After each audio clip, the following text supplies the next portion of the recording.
삼성이 만든 기적. 안녕하세요. 저는 루안 아벨라입니다. 브라질 마나우스 빈민가에서 태어났죠. 아버지는 술만 마시고 어머니는 폐병으로 누워 계셨어요. 그런데 지금은 삼성 남미 보안 총괄로 일하고 있습니다. 어떻게 이런 일이 가능했을까요? 사실 제 형은 산업 스파이였어요. 그리고 저는 그 형과 맞서 싸워야 했습니다. 한국의 기술을 지키기 위해서 말이죠. 그 과정에서 진짜 가족이 무엇인지 깨달았습니다. 오늘은 그 놀라운 이야기를 들려드리겠습니다. 본 영상은 개인정보 보호를 위해 스토리를 재구성한 이야기입니다. 여기서 잠깐. 여러분들의 구독과 좋아요는 대한민국의 위대함을 널리 알리는 큰 힘이 됩니다. 브라질 마나우스의 파벨라. 그곳이 제가 태어난 곳이에요. 집이라고 부르기도 민망한 판자집에서 살았죠. 비가 오면 천장에서 물이 뚝뚝 떨어졌어요. 겨울에는 춥고 여름에는 더웠죠. 하지만 그곳이 제 세상의 전부였어요. 아버지는 외국계 회사에서 해고당한 뒤 술만 마셨어요. 하루 종일 침대에 누워서 빈 병을 들고 중얼거렸죠. 가끔 술에 취해서 어머니를 때렸어요. 그러면 저와 형은 무서워서 구석에 숨어 있었죠. 어머니는 폐병으로 기침을 하며 누워 계셨어요. 밤마다 기침 소리가 집 안을 가득 채웠어요. 혈담을 뱉으실 때마다 저는 무서웠죠. 어머니가 죽을 수도 있다는 생각에 잠을 이룰 수 없었어요. 저에게는 형 루카스가 있었어요. 저보다 4살 많은 형이었죠. 어릴 때는 정말 사이가 좋았어요. 형은 제가 무서워할 때마다 안아주었어요. 루안, 형이 있으니까 걱정하지 마. 그런 형의 말이 정말 든든했어요. 형과 함께 있으면 세상이 무섭지 않았죠. 하지만 아버지가 술에 취해 폭력을 휘두르던 어느 날 형은 집을 나갔어요. 그때 저는 겨우 12살이었고 형은 16살이었어요. 루안, 형이 돈 벌어서 꼭 데리러 올게. 어머니도 병원에 모시고 갈 거야. 그게 형의 마지막 말이었어요. 형이 나간 후 집은 더욱 조용해졌죠. 아버지의 술 냄새와 어머니의 기침 소리만 남았어요. 그 뒤로 소식이 끊겼어요. 형이 어디에 있는지 뭘 하고 있는지 알 수 없었죠. 밤마다 형을 기다렸지만 돌아오지 않았어요. 저는 어머니를 돌보며 거리에서 구두 닦기를 했어요. 하루 벌어 하루 먹고 살았죠. 손톱 밑에 구두약이 들어가서 검게 변했어요. 무릎도 까졌고 손바닥도 갈라졌어요. 하지만 어머니를 위해서 견뎠어요. 루안, 미안해. 엄마 때문에 고생하는구나. 어머니가 눈물을 흘리며 말씀하셨어요. 그러면 저는 괜찮다고 웃어 보였지만 속으로는 울고 싶었어요. 그런데 어느 날 놀라운 소식을 들었어요. 동네 아저씨가 알려준 거였어요. 루안, 삼성이라는 한국 회사에서 교육생을 모집한다더라. 돈 없어도 된다고? 진짜예요? 저는 믿을 수 없었어요. 그런데 정말이었어요. 삼성에서 빈민가 아이들에게 무료로 기술 교육을 제공한다는 거였죠. 전자공학과 한국어까지 가르쳐 준다고 했어요. 시험을 보러 갔을 때 수백 명이 몰려 있었어요. 저는 떨렸죠. 다른 아이들보다 옷도 허름했고 신발도 구멍이 나 있었어요. 부끄러웠지만 포기할 수 없었어요. 필기시험은 어려웠어요. 수학, 과학, 그리고 간단한 영어까지. 하지만 최선을 다했죠. 그리고 면접이 있었어요. 면접관이 한국어로 물어봤어요. 왜 이 교육을 받고 싶나요? 저는 서툰 한국어로 대답했어요. 인터넷 카페에서 한국어를 조금 배웠거든요. 어머니 병 고치고 싶어요. 그리고 가족 찾고 싶어요. 면접관의 눈빛이 따뜻해졌어요. 그 말이 통했는지 합격했어요. 발표를 보는 순간 눈물이 났어요. 그날 밤 어머니에게 달려가서 말했어요. 엄마, 저 삼성에서 공부하게 됐어요. 어머니는 눈물을 흘리며 제 손을 꼭 잡으셨어요. 우리 루안이 이제 새로운 인생을 살겠구나. 형도 자랑스러워할 거야. 삼성기술학교에서의 2년은 제 인생을 바꿔놓았어요. 처음 가본 기숙사는 천국 같았어요. 따뜻한 침대, 깨끗한 화장실, 그리고 매일 세 끼를 먹을 수 있었죠. 전자공학을 배우고 한국어도 유창하게 할 수 있게 됐어요. 선생님들은 정말 친절했어요. 모르는 것이 있으면 몇 번이고 설명해 주셨죠. 루안 정말 열심히 하는구나. 한국인 선생님이 칭찬해 주셨어요. 그때마다 뿌듯했어요. 그리고 무엇보다 꿈이 생겼어요. 삼성에서 일하고 싶다는 꿈이요. 그 꿈 때문에 더 열심히 공부했어요. 드디어 삼성 브라질 공장에 입사했어요. 품질관리팀에 배치됐죠. 처음 공장에 들어섰을 때의 감동을 지금도 잊을 수 없어요. 깨끗하고 체계적인 시설, 첨단 장비들, 그리고 무엇보다 동료들의 따뜻한 환대. 루안 환영해요. 동료들이 박수를 쳐주었어요. 그 순간 정말 소속감을 느꼈죠. 저는 누구보다 열심히 일했어요. 새벽 6시에 출근해서 밤 9시까지 일했죠. 한국어를 할 수 있다는 점 때문에 한국 출장 직원들과의 소통도 담당했어요. 루안 정말 성실하네요. 한국어도 잘하고. 한국에서 온 이정현 부장님이 칭찬해 주셨어요. 그때 저는 정말 뿌듯했죠. 파벨라 출신의 제가 인정받고 있다는 게 믿어지지 않았어요. 월급을 받은 첫날 저는 울었어요. 제 손으로 번 첫 월급이었거든요. 그 돈으로 어머니께 약을 사드렸어요. 루안 고마워. 우리 아들이 이렇게 훌륭하게 자랐구나. 어머니의 미소를 보니 모든 고생이 보람으로 바뀌었어요. 그런데 입사 6개월 후 놀라운 일이 벌어졌어요. 퇴근하는 길에 누군가가 저를 불렀어요. 루안. 돌아보니 낯선 남자가 서 있었어요. 키가 크고 수염을 기른 남자였죠. 그런데 그 목소리가 너무 익숙했어요. 자세히 보니 형 루카스였어요. 14년 만에 재회였어요. 하지만 형은 너무 달라져 있었어요. 어릴 때 보던 순수한 모습은 사라지고 날카롭고 차가운 인상이었죠. 형. 정말 형이야. 저는 달려가서 형을 안으려고 했어요. 그런데 형은 한 발짝 물러섰어요. 그 순간 가슴이 철렁했어요. 루안, 우리 좀 얘기해야 할 것 같아. 형의 표정이 이상했어요. 어릴 때 보던 따뜻한 눈빛이 아니었어요. 차갑고 계산적인 눈빛이었죠. 카페에 앉아서 형과 대화를 나눴어요. 형은 노조 활동가라고 했어요. 그리고 놀라운 제안을 했죠. 루안, 삼성에서 일하지 마. 같이 파업하자. 순간 귀를 의심했어요. 왜요, 형? 삼성이 저한테 얼마나 잘해줬는데요. 교육도 시켜주고 일자리도 줬어요. 형이 비웃었어요. 회사가 우리를 이용하는 거야. 진짜 가족은 혈육이지 회사가 아니야. 형의 말에 뭔가 이상한 기운이 느껴졌어요. 형의 눈에는 예전의 따뜻함이 없었어요. 대신 날카로운 저기가 있었죠. 내가 모든 걸 준비했어. 너만 따라와. 그 말을 들으니 오싹했어요.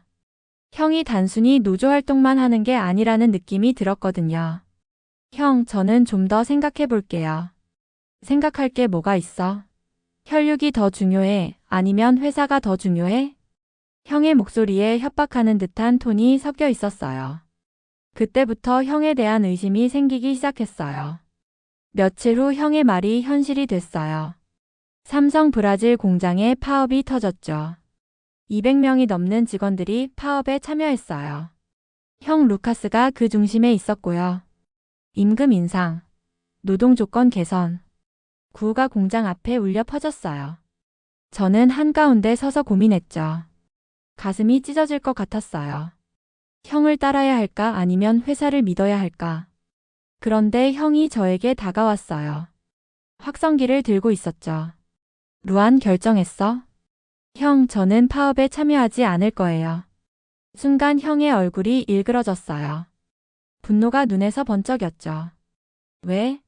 혈육보다 회사가 더 중요해? 형, 삼성이 저한테 준 걸 생각해 보세요. 교육도 받게 해줬고 일자리도 줬어요. 어머니 약값도 낼 수 있게 됐고요. 그런데 어떻게 배신해요? 형이 웃었어요. 그런데 그 웃음이 너무 차갑고 섬뜩했어요. 그래, 내가 선택한 길이니까. 하지만 후회하게 될 거야. 그 말에는 위협이 담겨 있었어요. 형이 이렇게 변할 줄 몰랐어요. 그 후로 저는 완전히 고립됐어요. 동료들이 저를 배신자라고 불렀죠. 식당에서 혼자 밥을 먹어야 했어요. 복도에서 마주치면 모두 고개를 돌렸어요. 루안, 너 정말 실망이야. 가장 친했던 동료 페드로가 그렇게 말했어요. 그 말이 정말 아팠죠. 가슴에 비수가 꽂힌 것 같았어요. 화장실에서 울었어요. 거울을 보니 초라한 제 모습이 보였어요. 정말 제가 잘못한 걸까요? 의심이 들기 시작했어요. 그런데 설상가상으로 어머니 병이 악화됐어요. 폐렴이 생겼다는 거예요. 병원비가 몇백만 원이 필요했죠. 루안, 미안해. 엄마가 짐이 되는구나. 어머니가 눈물을 흘리며 말씀하셨어요. 엄마, 걱정하지 마세요. 제가 돈을 마련할게요. 하지만 어디서 그 돈을 구할지 막막했어요. 형에게 부탁하고 싶었지만 파업 때문에 연락도 안 됐죠. 그리고 형의 차가운 표정이 떠올라서 주저됐어요. 밤마다 잠을 이룰 수 없었어요. 어머니의 기침 소리가 더 심해졌어요. 이대로 어머니를 잃을 수도 있다는 생각에 절망스러웠어요. 그때 이정현 부장님이 찾아왔어요. 루안, 어머니 병원비 걱정 말아요. 회사에서 지원해 드릴게요. 정말 고마웠어요. 눈물이 주르륵 흘렀어요. 부장님, 정말 감사합니다. 루안 씨가 회사를 믿어줘서 고마워요. 이런 어려운 시기에 함께해줘서 말이에요. 그런데 동시에 더 큰 책임감을 느꼈죠. 삼성이 이렇게 도와주는데 제가 더 열심히 일해야겠다고 생각했어요. 파업이 시작된 지 한 달이 지났어요. 그런데 이상한 일들이 벌어지기 시작했죠. 회사 기밀 자료들이 사라지는 일이 생겼어요. 그리고 경쟁사 직원들이 공장 주변에서 목격되기 시작했죠. 어느 날 새벽 공장에 일찍 나온 저는 이상한 장면을 목격했어요. 한 남자가 사무실 창문으로 뭔가를 촬영하고 있었거든요. 즉시 보안팀에 신고했어요. 며칠 후 이정현 부장님이 저를 불렀어요. 루안, 당신과 개인적으로 얘기하고 싶어요. 사무실에 들어가니 이정현 부장님 표정이 심각했어요.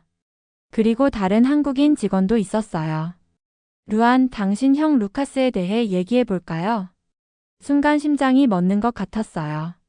손바닥에 땀이 났어요. 형이 왜요? 형은 단순한 노조 활동가가 아닙니다. 그는 중국 경쟁사의 접선자예요. 머리가 하얘졌어요. 믿을 수 없었어요. 그럴 리가 없어요. 형은 그런 사람이 아니에요. 이정현 부장님이 서류를 꺼냈어요. 두꺼운 파일이었어요. 이걸 보세요. 형이 중국 회사로부터 돈을 받은 증거예요. 서류를 보니 정말 형 이름이 적혀 있었어요. 그리고 엄청난 금액이 송금된 기록도 있었죠.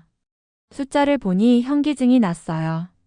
이건 진짜예요? 네, 모두 확인된 사실이에요. 형이 왜 이런 일을? 목소리가 떨렸어요. 14년 만에 만난 형이 산업 스파이였다니. 아마도 당신을 이용하려고 했을 거예요. 당신이 품질관리팀에 있으니까 기술 자료에 접근하기 쉽거든요. 그 말을 듣고 소름이 돋았어요. 형이 저에게 접근한 게 단순히 가족의 때문이 아니라는 걸 깨달았죠. 모든 게 계획된 것이었어요. 그래서 제가 어떻게 해야 하죠? 당신이 해야 할 일은 없어요. 다만 형이 접촉하면 바로 알려주세요. 그리고 절대 혼자 만나지 마세요. 그날 밤 집에 돌아가니 형이 기다리고 있었어요. 어둠 속에서 담배를 피우고 있었죠. 루안, 나랑 얘기 좀 하자. 형을 보니 무서웠어요. 이정현 부장님의 말이 계속 떠올랐거든요. 형이 제안한 건 충격적이었어요. 내가 일하는 부서 자료들을 좀 가져와. 왜요? 노조 활동에 필요해. 회사가 우리를 어떻게 대하는지 알아야 하거든. 그 순간 이정현 부장님 말이 맞다는 걸 깨달았어요. 형이 정말 산업 스파이였던 거예요. 형, 저는 그런 일 못해요. 형의 얼굴이 일그러졌어요. 무서운 표정이었어요. 루안, 넌 정말 변했구나. 가족보다 회사가 더 중요해? 어머니가 죽어가는데도? 형이 어머니를 언급하니 가슴이 아팠어요. 하지만 옳지 않은 일은 할 수 없었어요. 형이 진짜 가족이었다면 이런 부탁 안 했을 거예요. 그 말을 듣고 형이 화를 냈어요. 주먹을 쥐고 있었죠. 그래, 내가 그렇게 나온다면 어쩔 수 없지. 후회하게 될 거야. 형이 나간 후 저는 떨리는 손으로 이정현 부장님에게 전화했어요. 부장님, 형이 저한테 자료를 가져오라고 했어요. 알겠어요. 좋은 선택이에요, 루안. 전화를 끊고 나니 눈물이 났어요. 가족을 신고한다는 게 이렇게 아픈 일인 줄 몰랐어요. 다음 날 아침 공장 앞이 아수라장이 됐어요. 브라질 연방 경찰이 대대적으로 출동했죠. 검은 옷을 입은 경찰들이 우르르 몰려왔어요. 모두 손들어. 경찰들이 소리쳤어요. 파업 참가자들은 당황했어요. 200명이 넘는 직원들이 수갑을 차고 끌려갔죠. 그 광경을 보니 가슴이 아팠어요. 그 중에 형 루카스도 있었어요. 형은 의외로 담담했어요. 체포당하는 것도 예상하고 있었던 것 같았죠. 형이 경찰차에 타기 전에 저를 봤어요. 그리고 큰 소리로 외쳤죠. 루안, 너도 곧 알게 될 거야. 이건 단순한 싸움이 아니야. 넌 이용당하고 있어. 그 말이 무슨 뜻인지 몰랐어요. 하지만 형의 표정에서 절망과 분노를 동시에 읽을 수 있었죠. 동료들이 끌려가는 모습을 보니 정말 마음이 아팠어요. 페드로도 다른 친구들도 모두 수갑을 차고 있었어요. 그들이 저를 원망하는 눈빛으로 바라봤어요. 며칠 후 이정현 부장님이 전체 상황을 설명해 줬어요. 루안, 당신이 정보 제공을 거부해서 핵심 기술 유출을 막았어요. 제가 뭘 막았다는 거죠? 형이 노린 건 우리 반도체 공정 기술이었어요. 그걸 중국에 넘기려고 했죠. 하지만 당신이 협조하지 않아서 실패했어요. 그제서야 상황이 정리됐어요. 형이 단순히 노조 활동을 한 게 아니라 국가 기밀을 훔치려고 했던 거예요. 만약 그 기술이 유출됐다면 한국뿐만 아니라 전 세계 반도체 시장에 큰 타격이 있었을 거예요. 정말 무서운 일이었어요. 제가 형의 부탁을 들어줬다면 큰 일이 날 뻔했던 거죠. 그런데 부장님, 저는 어떻게 되는 거죠? 당신은 영웅이에요. 한국 본사에서 감사 메시지를 보냈어요. 그리고 어머니 수술비 전액을 지원하기로 했어요. 정말 믿을 수 없었어요. 삼성에서 어머니 수술비를 다 대준다는 거였죠. 그리고 한 가지 더 있어요. 어머니를 한국으로 모시고 가서 삼성서울병원에서 치료받게 해드릴게요. 그 말을 듣고 눈물이 왈칵 쏟아졌어요. 이런 일이 정말 가능한 건가요?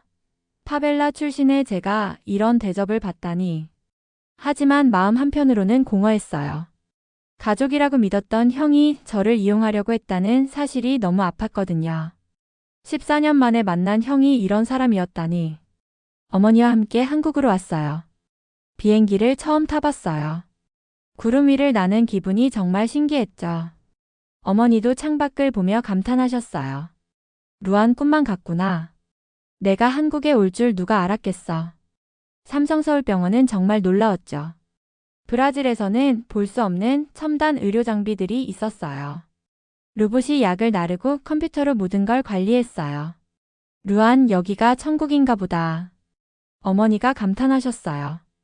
의사 선생님들도 정말 친절했죠. 걱정하지 마세요. 완치시켜 드릴게요. 폐 이식 수술을 받으시면 새 사람이 되실 거예요. 의사 선생님의 말을 들으니 희망이 생겼어요. 폐 수술은 7시간이나 걸렸어요. 저는 수술실 앞에서 계속 기도했어요. 어머니가 무사하게 수술을 마치기를 간절히 바랐죠. 수술이 끝나고 의사 선생님이 나오셨어요. 수술 성공적으로 끝났습니다. 이제 새로운 폐로 숨을 쉬실 수 있어요. 그 말을 듣고 주저앉았어요. 안도감에 눈물이 쏟아졌죠. 어머니가 20년 만에 제대로 숨을 쉬게 됐다는 게 믿어지지 않았어요. 중환자실에서 깨어난 어머니는 정말 달라 보이셨어요. 얼굴에 생기가 돌았고 기침도 멈췄어요. 루안, 숨이 이렇게 편할 수가 있구나. 어머니가 웃으며 말씀하셨어요. 그 미소가 세상에서 가장 아름다웠어요. 어머니 수술 기간 동안 저는 삼성 글로벌 보안 교육 과정에 참여했어요. 한국어도 더 배우고 보안 관련 업무도 익혔죠. 한국 직원들과 함께 일하면서 많은 것을 배웠어요. 루안, 정말 성실하고 똑똑하네요. 한국 동료들이 인정해주니 뿌듯했어요. 제가 여기까지 올 수 있다는 게 신기했죠. 어느 날 놀라운 일이 있었어요. 삼성 회장님의 친필 편지를 받았거든요. 손으로 직접 쓰신 편지였어요. 루안 씨, 신뢰와 충성은 기술보다 강합니다. 당신은 삼성의 미래입니다. 어머니께서 건강하게 회복되시길 바랍니다. 그 편지를 읽고 또 울었어요. 저 같은 사람을 이렇게 인정해주다니. 세상에서 가장 존경받는 기업의 회장님이 제게 편지를 보내주다니. 그런데 더 놀라운 일이 있었어요. 브라질에서 편지가 왔거든요. 형의 아내, 제 형수로부터 온 편지였어요. 루안, 루카스가 감옥에서 편지를 보냈어요. 미안하다고 당신이 옳았다고 하더라고요. 그리고 우리 아이에게는 당신 같은 삼촌이 필요해요. 아이 이름은 루안 주니어예요. 당신 이름을 따서 지었어요. 형수가 아이를 낳았다는 소식도 들었어요. 제가 삼촌이 된 거죠. 그리고 조카 이름이 제 이름을 따서 지어졌다는 게 감동적이었어요. 루안, 우리 조카 보러 가야겠다. 어머니가 말씀하셨어요. 수술 후 많이 좋아지셨거든요. 예전과는 비교할 수 없을 정도로 건강해지셨어요. 그때 깨달았어요. 진짜 가족은 피로 연결된 사람들 뿐만 아니라 저를 믿고 지지해주는 모든 사람들이라는 걸요. 삼성의 동료들도 제 가족이었어요. 이정현 부장님도 한국 동료들도 모두 제 가족이었죠. 브라질로 돌아갔을 때 놀라운 일이 기다리고 있었어요. 파업 때문에 해고됐던 동료들이 어머니 재활비를 모금하고 있었거든요. 루안, 우리가 미안했어. 페드로가 저에게 사과했어요. 눈에 눈물이 고여 있었죠. 내가 옳았어. 우리가 너무 성급했지. 루카스가 우리를 이용한 거였어. 다른 동료들도 하나씩 사과했죠. 그들이 만든 영상 메시지를 보고 정말 감동했어요. 루안, 넌 진짜 영웅이야. 우리 회사를 지켜줘서 고마워. 그리고 우리나라를 지켜줘서도 고마워. 마르코스가 울면서 말했어요. 우리가 파업할 때 너만 혼자 서 있었잖아. 그때 얼마나 외로웠을까. 정말 미안해. 카를로스도 눈물을 흘렸어요. 동료들의 사과를 받으니 마음이 따뜻해졌어요. 그들도 피해자였다는 걸 이해했어요. 형 루카스가 모두를 속인 거였으니까요. 그런데 더 놀라운 소식이 있었어요. 삼성에서 해고된 동료들을 다른 지역 공장에 재배치하기로 했다는 거예요. 정말요? 다시 삼성에서 일할 수 있어요? 페드로가 믿을 수 없다는 표정으로 물었어요. 네, 다만 조건이 있어요. 보안 교육을 받고 충성 서약을 해야 해요. 이정현 부장님이 설명해 주셨어요. 회사에서는 여러분을 용서하기로 했어요. 하지만 앞으로는 이런 일이 없어야겠죠. 대부분의 동료들이 기뻐했어요. 다시 삼성에서 일할 수 있게 된 거니까요. 그들의 기쁨을 보니 저도 행복했어요. 그리고 형 루카스로부터도 편지가 왔어요. 감옥에서 보낸 편지였어요. 루안, 형이 정말 잘못했다. 너처럼 살고 싶었지만 용기가 없었어. 가족을 위해서라고 핑계를 댔지만 결국 욕심이었어. 돈에 눈이 멀었어. 용서해줘. 내가 자랑스럽다. 진짜 가족은 너 같은 사람이야. 형의 편지를 읽고 복잡한 마음이 들었어요. 화도 나고 안쓰럽기도 하고 그래도 형이니까 마음이 아프기도 했어요. 루안, 형 만나러 가볼까? 어머니가 제안하셨어요. 괜찮으세요? 형이 어머니한테 상처를 줬는데 가족이잖아. 잘못했지만 우리 가족이야. 용서해줘야지. 어머니의 마음이 정말 넓으셨어요.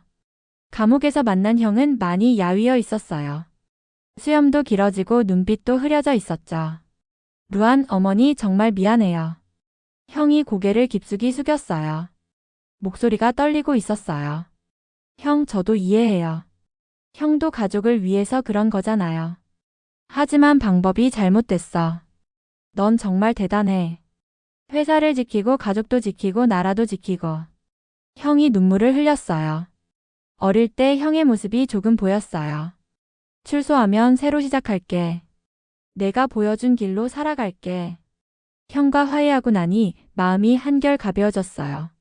미움보다는 용서가 마음을 편하게 해준다는 걸 배웠어요. 브라질로 돌아온 지 6개월 후 삼성에서 놀라운 제안을 했어요. 루안 남미 보안 총괄로 승진시켜 드리게요. 이정현 부장님이 말씀하셨어요. 정말 믿을 수 없었어요. 파벨라 출신의 제가 이런 높은 자리에 오르다니. 저 같은 사람이 그런 중요한 자리를요? 루안 씨만큼 신뢰할 수 있는 사람이 어디 있겠어요. 회사를 지킨 영웅이잖아요. 그리고 더 특별한 제안이 있었어요. 특별한 프로젝트를 맡겨드릴게요.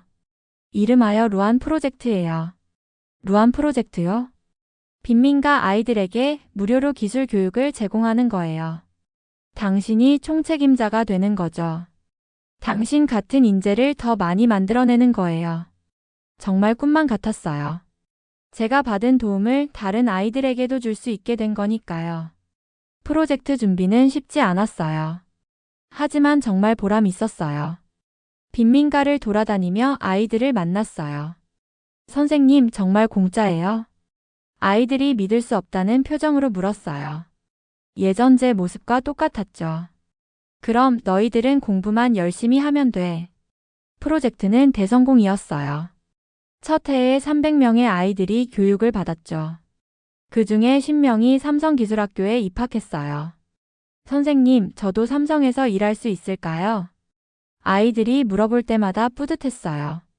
물론이지. 너희들은 모두 가능해. 꿈을 포기하지 마. 아이들의 눈빛이 반짝이는 걸 보면 행복했어요. 희망이 있는 눈빛이었어요. 첫 번째 졸업식 날 어머니가 참석하셨어요.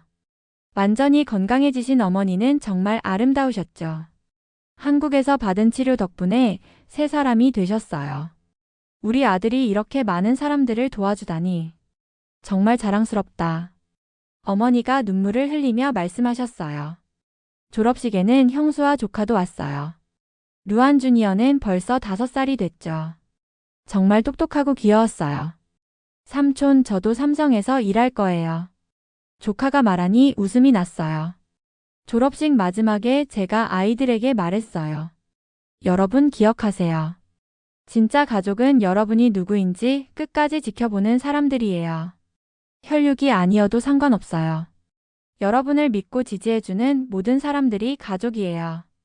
삼성은 저에게 그런 존재였어요. 그리고 여러분도 서로에게 그런 존재가 되어주세요. 아이들이 박수를 쳤어요. 그 박수 소리가 제 마음에 울렸어요. 지금 저는 정말 행복해요. 형은 출소해서 작은 가게를 운영하고 있어요. 정직하게 살겠다고 약속했죠. 조카도 벌써 초등학교에 들어갔어요. 그리고 무엇보다 매일 새로운 아이들을 만나고 있어요. 그들의 꿈을 키워주는 일을 하고 있죠. 파벨라에서 온 아이들이 삼성기술학교에 입학하는 모습을 볼 때마다 감동해요. 작년에는 프로젝트가 다른 나라로도 확대됐어요. 페루, 콜롬비아, 아르헨티나까지. 남미 전체에서 빈민가 아이들이 교육받을 수 있게 됐어요. 삼성이 저에게 준 건 단순히 일자리가 아니었어요. 새로운 인생이었고 진짜 가족이었어요. 그리고 이제 저도 다른 사람들에게 그런 존재가 되고 있습니다. 파벨라에서 시작된 제 이야기가 이렇게 끝날 줄 누가 알았을까요? 때로는 우리가 믿고 신뢰하는 것들이 기적을 만들어내는 것 같아요. 삼성은 저에게 그런 기적이었습니다. 그리고 이제 저도 다른 사람들에게 기적이 되어주고 있어요. 진짜 가족은 피로 맺어진 관계가 아니라 믿음으로 맺어진 관계라는 걸 배웠어요. 삼성과 저 사이에 흐르는 것도 바로 그런 믿음이었어요. 그 믿음이 제 인생을 바꿔놓았고 지금도 계속 새로운 이야기를 만들어가고 있습니다. 오늘의 사연은 여기까지입니다. 지금까지 미라클 대한민국 저는 윤서였습니다. 여러분의 생각을 댓글에 작성해주세요. 또한 대한민국의 위대함을 널리 알리기 위해 구독, 좋아요로 함께 해주세요. 오늘도 좋은 하루 되세요. 감사합니다.